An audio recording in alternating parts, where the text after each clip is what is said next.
금리 인하를 한다고 하면 아까 선후관계 말씀하셨는데요. 네. 경기 침체가 온 겁니까? 또 계속 이어지는 겁니까? 아니면 또 내년에 그러면 이 금리 인하 기조에서 연결을 된다고 봐야 되는 건가요? 네. 어떻게 보고 계시나요? 제가 의견을 하나 드린다면 아까도 그런 말씀 드렸는데 네. 금리 인하를 하기 때문에 경기 침체 오는 게 아닙니다. 그렇죠. 경기가 악화되기 때문에 금리를 인하하는 것이다. 이렇게 보시는 분들도 계신데 네네. 제가 이렇게 의견 드리겠습니다. 네. 중앙은행의 역할, 책무라고 하죠. 맨데이트. 네. 두 가지가 있어요. 하나가 물가 안정. 두 번째가 뭐예요? 고용 안정이에요. 그렇죠. 고용 안정은 다른 말로 경기 안정이죠. 이 두 가지를 다 유지를 해야 돼요. 네. 근데 금리 인하를 하려면 물가를 안정시키려면 금리를 높여야 돼요. 네. 그러자니 고용이 어떻게 될까요? 안 좋아지겠죠. 네. 그러니까 고용이 이제 물가가 그럼 만약에 잡혔다는 확신을 든다면 네. 이번에 뭐라고 표현하냐 오늘 새벽에 네. greater confidence라고 표현했어요. 물가 잡혔다라는 greater한 confidence가 생겼대요. 그러니까 물가 잡혔으니까 이제 뭐 하는 거예요? 물가 안정 목표 물가 안정을 위해서 금리 인상을 했으니까 물가 안정 목표 이뤘으면 어떻게 하는 거예요? 금리를 정상화하는 거죠. 정상화다. 네, 그 부분을 말씀드리겠습니다. 금리 정상화라고 이해해 주시는 게 좀 좋겠다라고 말씀드리고요. 정상화. 네. 제가 그것을 좀 반증해 드리는 표현이 보시는 것처럼 미국 금리 인하 했습니다. 네. 근데 미국보다 먼저 금리 인하한 나라가 대부분입니다.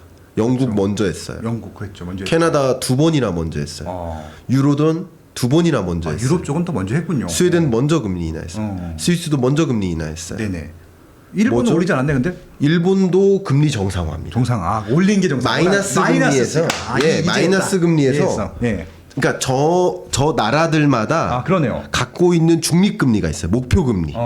그 목표 지점을 향해 달려가는 거예요. 달려가는데 일본은 0.56%를 향해 달려가는 거예요. 못 갈 수도 있어요. 네네. 중간에 엎어질 수도 있고 네네네. 다시 인하할 수도 있는 거예요. 다 마찬가지예요. 다른 나라들도 네네. 어떤 일이 벌어질지 모르죠. 그냥 금리 정상화를 위해 금리를 변동시켜 나가는 거다. 네네. 이렇게 볼 수 있겠고요. 다만 어떤 나라든 네. 물가 안정 목표를 이뤘다는 확신이 있다면 네. 이 높은 금리를 계속 유지할 이유가 있나요?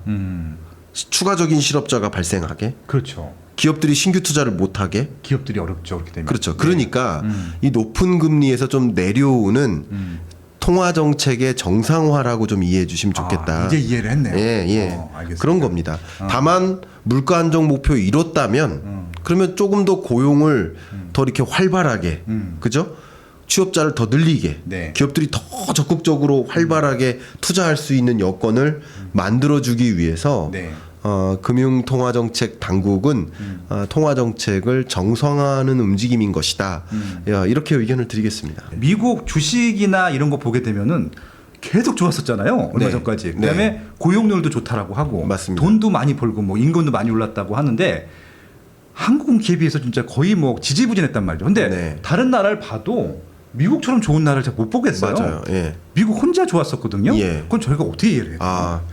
그것에 대한 배경, 왜 미국만 강한가에 예. 대한 근거를 들으면 한 10가지 들어드릴 수 있는데 그렇게 많아요? 그것을 이제 US exceptionalism이라고 표현합니다. 세계 경제는 모두 안 좋은데 네. 왜 미국만 예외가 될까? 미국 예외주의라고 합니다. 그 미국 예외주의가 나타나는 몇 가지 배경들이 있는데 네네. 앞에 이 그래프 보여드렸었던 것처럼 네. 미국의 금리가 웬만한 주요국들보다 금리가 높아요. 그렇죠? 높죠. 심지어 이 마당에 중국은 금리를 인하만 했어요. 그렇겠죠. 예. 네? 그러니까 일본도 24년 3월 들어 금리 인상한 것이지 23년 3월까지만 어쨌든 24년 상반기까지는 미국만큼 금리를 높게 유지한 나라가 없어요. 그러면 소위 어떤 일이 벌어질까요? 미국으로의 돈의 이동이. 여러분 자본시장, 자산시장은요. 돈의 이동으로 해석해야 됩니다. 소득이 느니까 집 사겠지. 그거 아닙니다. 소득이 늘어서 집 사는데 한 푼도 안 쓰고 10년 모아야 되는데 소득이 느니까 집 산다. 그게 아닙니다. 돈의 이동입니다. 돈의 이동이다. 돈이 이쪽으로 몰렸나 이쪽으로 몰린다. 계속 네. 팬데믹 경제 위기 때도 돈이 부동산 시장으로 몰렸던 거예요. 갑자기 소득이 늘었다고요? 네. 팬데믹 경제 위기 때 얼마나 소득이 감소했는데요. 이해가시죠? 그렇죠. 경기가 파탄났잖아요. 맞아요. 예. 소득이 늘어서 집 사는 게 아니에요. 예. 늘어난 누적분이 이동하는 거예요. 자, 그렇게 먼저 가정하고요. 네. 제가 말씀드리고 싶은 것은 미국이 대대적으로 금리를 인상하는 과정에서 네. 또 슈퍼 강달러가 야기되죠. 맞아요. 예. 그러다 보니까 일본 같은 경우 마이너스 금리였단 말이에요. 보시는 것처럼. 예. 24년 3월까지. 그러니까 일본의 엔캐리 트레이드가 나타나요. 이게 일반인들 예. 보시는 중에 엔캐리가 뭔지 모르시는 분들이 있으니까 그거 살짝 설명 주실 수 있을까요? 자, 와타나베 부인이라고 표현하는데 예. 이건 속칭입니다. 그냥 네네. 개인 투자자예요. 사실은 남자가 더 많아요. 속칭이 그렇습니다. 네네. 그런데 예. 개인 투자자들이 일본 금리가 마이너스예요. 그리고 이 마이너스 금리를 너무 오랫동안 유지했어요. 그렇죠. 근데 미국은 금리를 대대적으로 인상해요. 그렇죠. 그러면 일본 기준금리 마이너스 0.1%, 그리고 미국 기준금리 5.5%. 5.5%. 그러니까 네. 우리나라가 2%포인트 격차가 높다라고 이렇게 얘기하잖아요. 이렇게. 그렇죠. 네. 근데 일본과의 격차는 더 배? 비교도 안 돼요. 그렇죠, 그렇죠. 그러니까 가장 현실적으로 어떻게 투자했던 거예요? 일본에서 가져가다가 돈을 오히려 빌려요. 빌려서. 대출 받아다가 예. 미국에 저축만 해도 그렇죠. 그냥 예금만 해도 그렇죠. 이자가 예. 얼마야. 그런 식으로 돈의 이동이 일어났던 예. 거예요. 역시 중국도 예. 중국의 미국 국채 보유량이 급격히 늘었었어요. 그렇죠. 24년 초까지는. 네. 근데 이제 미국의 금리 인하, 일본의 금리 인상은 이제 미국에 이동시켰던 돈을 다시 가져와도 되겠구나. 이게 뭐예요? 엔캐리 청산이에요. 아, 엔캐리. 예, 엔캐리 나갔던 돈을 다시 데려온다. 예. 언와인딩 되감다. 예. 그거기 때문에 미국의 금리 인하가 단행될 때마다 그리고 일본의 금리 인상이 단행될 때마다 네. 혹은 그런 금리 인하 또 할 거야. 일본은 금리 인상 또 할 거야. 예를 들어서 내일 일본의 금리 결정이 있습니다. 네. 정오에. 아, 일본도 있어요. 예, 내일. 네. 근데 금리 인상 하기는 어렵다고 봅니다. 내일은. 그러나 이런 그러면 일본의 또 회의 후에 기자회견 하잖아요. 네. 금리 인상 이만큼 할 겁니다라는 네. 발언. 네. 그러면 아무래도 일본 엔화 가치가 강해지겠죠. 그렇죠. 그럴 때마다 엔캐리 트레이드 나갔던 돈이 어떻게 됩니까? 회수되는 거예요. 다시 회수되는 거예요. 그 회수될 때 주식 일부는 주식에 투자했던 돈일 거 아니에요. 네. 그 돈이 대량으로 빠져나오면 주가가 무너지죠. 그렇구나. 이 모든 이 자본시장, 자산시장의 현상은 돈의 이동으로 설명합니다. 그럼 최근에 미국 주식 안 좋았던 것도 그게 일부 영향이 있는 거예요. 그게 굉장히 지대한 영향이에요. 그런 거구나. 예. 8월 5일 블랙 먼데이, 그렇죠. 9월 9일 블랙 먼데이 조짐이라고 할게요. 네. 이런 것들이 미국은 금리 인하할 것 같아, 비컷 할 것 같아, 일본은 금리 인상할 것 같아, 그럼 나갔던 돈 다시 들어올 것 같아. 네. 그러면 그때마다 주가가 조정됐었거든요. 그렇겠죠. 당연히 돈의 이동은 그게 수요예요. 여러분 수급 분석을 한다고 하잖아요. 네네. 가격을 분석할 때 가격을 결정짓는 게 수요와 공급이라고 하는데 그 수요가 바로 돈의 이동입니다. 그죠? 네. 소득이 증가하면 영향은 있겠죠. 당연히. 그러나 정말 돈의 이동으로 누적된 돈, 누적된 소득 그것이 어디로 이동하느냐, 어떤 형태로 내가 돈을 가지고 있느냐, 네. 이것에 따라서 자산시장, 자본시장이 움직인다. 근데 어쨌든 결론적으로 말씀드리면 24년 상반기까지는 미국으로 돈이 끌려 들어왔던 거예요. 그렇죠. 그러니까 그게 미국 주식시장을 끌어올렸죠. 그러면 자기 자본이 많아지면 기업들은 어때요? 더 AI다. 그렇죠. 또 ICT 산업이다. 네. 신규 투자하는 거예요. 그렇죠. 돈 많이 필요한 데다가 막 예. 투자하겠죠. 그게 네. 절대적인 이유입니다. 이런 관련된 사항들을 제가 기사의 제목 보면 헤드라인 보면은 엔캐리 청산, 뭐 공포 뭐 네. 이런 얘기가 나오거든요. 그럼요. 이게 그럼 지금 말씀하신 그런 것들이라고 보시면 돼요. 예. 엔캐리 청산 공포는요. 예. 말씀드릴게요. 네. 미국과 일본이 있잖아요. 그 금리 격차가 축소될 때마다. 축소될 때마다. 그러니까 그것은 일본의 금리 인상이 있으면 축소되는 거죠. 근데 일본은 금리 인상 하기가 좀 쉽지는 않아요. 네. 일본 경제가 지금 좋지 않거든요. 그러니까 일본 금리 인상이 없다 하더라도 금리 인상 할 거라는 의지를 표명할 때마다 그리고 미국의 금리 인하 비컷 또 할 것 같아 하는 기대감이 들 때 비컷 안 하더라도 그럴 때마다 다소 강달러 현상이 꺾여요. 엔화 가치가 강해요. 그럴 때마다 많은 그 와타나베 부인이 일본 엔화를 그쪽으로 갖고 왔었던 사람들이 네. 다시 돌려와야지 하는 생각이 있을 수 있겠죠. 그게 엔캐리 청산 공포고요. 실제 엔캐리 청산은 시작됐습니다. 아. 근데 이게 이따가 말씀드리겠지만 돈의 이동이에요. 제가 항상 말씀드리지만 돈을 어떤 형태로 가지고 있을까를 고민하는 것. 네. 그걸 자산 관리라고 저는 정의를 해요. 돈을 어떤 형태로 가지고 있을까. 어떤 사람은 부동산으로, 어떤 사람은 주식으로, 코인으로. 근데 이런 것들은 금리를 인하할 때, 미국이 금리 인하할 때마다 그러면 세계적으로 시중금리가 떨어질 가능성이 훨씬 높아져요. 그럴 때마다 엔캐리 청산 공포나 중국의 미국 국채 보유 규모를 축소하고 조금 비슷한 현상입니다. 그런 현상들이 있을 때마다 주가의 조정이 있겠죠. 네. 그러면 주식 시장에서 돈을 빼는 현상이 주가의 조정이에요. 갑자기 주가가 떨어지는 게 아니라 네. 팔려는 자가 더 많을 때 떨어지는 거예요. 그렇겠죠. 그럼 돈이 빠지는 현상이에요. 네. 그럼 빠진 돈이 은행으로 갈까요? 금리가 떨어지는데 아니죠. 조금 더 안정적으로 네. 확실한 자산으로 이동할 가능성이 높아요. 그래서 그게 뭡니까? 그래서 부동산으로의 제가 여러분 부동산 사세요 이거 아닙니다. 예. 저 절대 아닙니다. 저 건설사와 관련도 없고요. 그럼 전혀 없어요. 여러분 네. 그냥 네. 시장의 움직임이 이렇게 될 거다라는 제 의견과 전망과 견해를 말씀드리는 거고 네.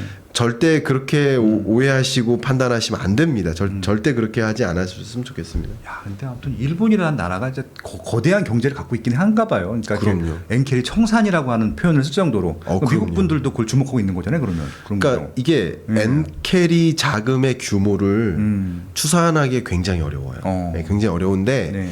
다 추산하기는 어렵지만 적어도 예를 들어서 개인 아까 말씀드렸던 기업도 엔캐리를 했어요.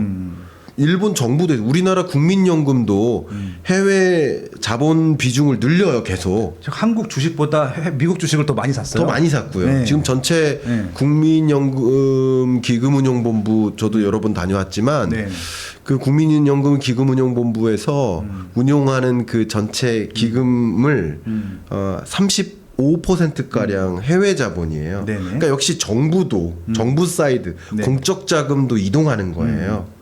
이해가시죠? 네네. 그러니까 이렇게 다 추산을 해보면 어마어마한 규모겠지만 네. 그냥 개인의 엔캐리 트레이드 자금만 보면 22, 23, 24년 매년 한 1경엔 정도씩 나갔었어요. 추산을 해본다면 예, 그런 것들이 작용할 수 있다. 예. 이런 말씀을 좀 드리겠습니다. 미국이 금리를 인하한다, 경기가 안 좋다, 뭐 실물 경기가 안 좋다라고 하면은 우리나라는 아닌데 괜히 일반 입장에서 불안해요. 위기가 오는 것이 아닌가. 네. 그래서 이제 그런 부분들에 대한 말씀이 좀 필요한 것 같고, 그래서 결국은 지금 금리를 계속 인하하겠다고 하는 게 경기가 점점 안 좋아질 것이냐, 그런 측면으로 가는 것이냐, 그렇게 예측을 해볼 수가 있는 것 같기도 해요. 근데 네. 제가 기억하는 게 이전 작년 책에도 그랬고 올 상반기에 출연했을 때 말씀하셨는데, 올 2024년도 상반기에는 금리 인하 안 할 거라고 말씀하셨거든요. 네네. 예, 그래서 지금 그건 정확히 진짜 적중하셨다고 저는 생각을 합니다. 네. 일단 그거에 대해서 정말 경애를 피하고요. 근데 아닙니다. 하반기 때는 이제 금리 인하할 수도 있다고 말씀했는데 진짜 금리 인하를 했거든요. 네. 그러니까 어떤 차이가 있는 거예요, 우리가? 네, 좋은 정말 좋은 질문이시고요. 예. 제가 잠깐 통화 정책의 메커니즘을 설명드릴게요. 향후 금리를 인하할까요? 얼마나 인하할까요? 자꾸 이렇게 질문 주실 때, 네네. 그러니까 내가 중앙은행 촌재라면 어떻게 할까? 아. 입장을 바꿔놓고 생각하시면 좋아요. 입장을. 내가 파월이다. 그렇죠. 내가 파월이다. 네. 제가 왜 이런 얘기를 하냐면 이제 부동산 시장의 흐름도 나는 정말 한없이 가난하고 나 지금 이제 취업해서 월급 뭐 150만 원씩 벌고 나 중소기업 그리고 뭐 내가 이거 소득도 늘지 않는데 어떻게 이렇게 생각하시기보다 내 입장에서 생각하시기보다 네. 그러니까 내가 자산가라면 이렇게 생각하는 게 좋아요. 왜냐하면 아까 말씀드렸듯이 이 부동산 시장이든 주식 시장이든 돈의 이동에 따라서 네. 그러니까 엔비디아 주가가 떨어졌다는 것은 엔비디아 주가를 주식을 팔았다는 거예요. 네.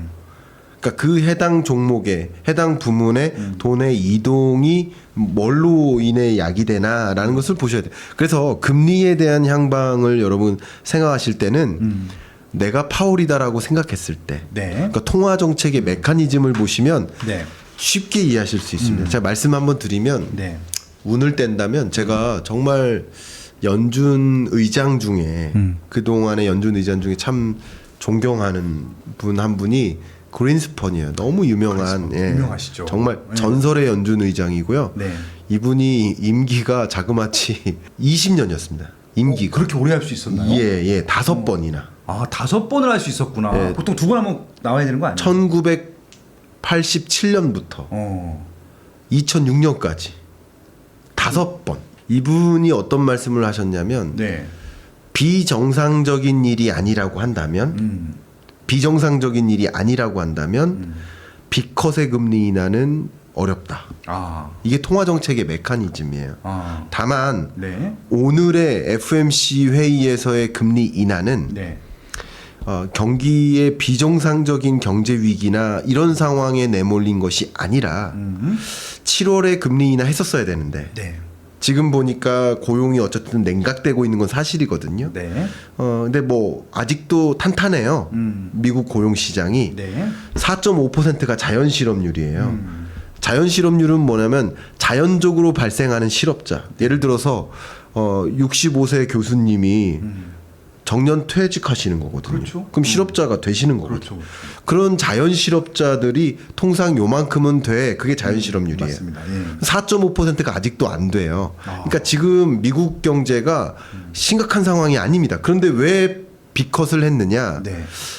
한 가지 측면은 파월에 좀 욕심도 있는 것 같습니다. 왜냐하면 기존 통화 정책의 메커니즘과 좀 달리 가져가고 싶다는 욕심도 있을 수 있고, 네. 이건 음모론적으로는 또 한 가지, 음모론적으로는 바이든 정부가 좀 적극적으로 압박을 가했다라는 음모론도 있습니다. 저는 이것에 무게를 두고 싶진 않아요. 이런 두 가지 음모론에는. 네. 근데 저의 의견은 지금 어쨌든 물가는 물가대로 안정됐으니 여기서 금리 인하를 안 할 필요가 있느냐. 네. 5.5%는 너무 제약적이다. 너무 제약적이다. 그러니까 5.0 정도도 괜찮다. 네네. 충분히 물가 안정화에 기여한다. 5%도 높은 금리잖아요. 네네. 그러니까 물가 안정화에 기여한다라고 생각하고 7월 달에 금리 인하 했었어야 되는데 그때 안 한 것 같다.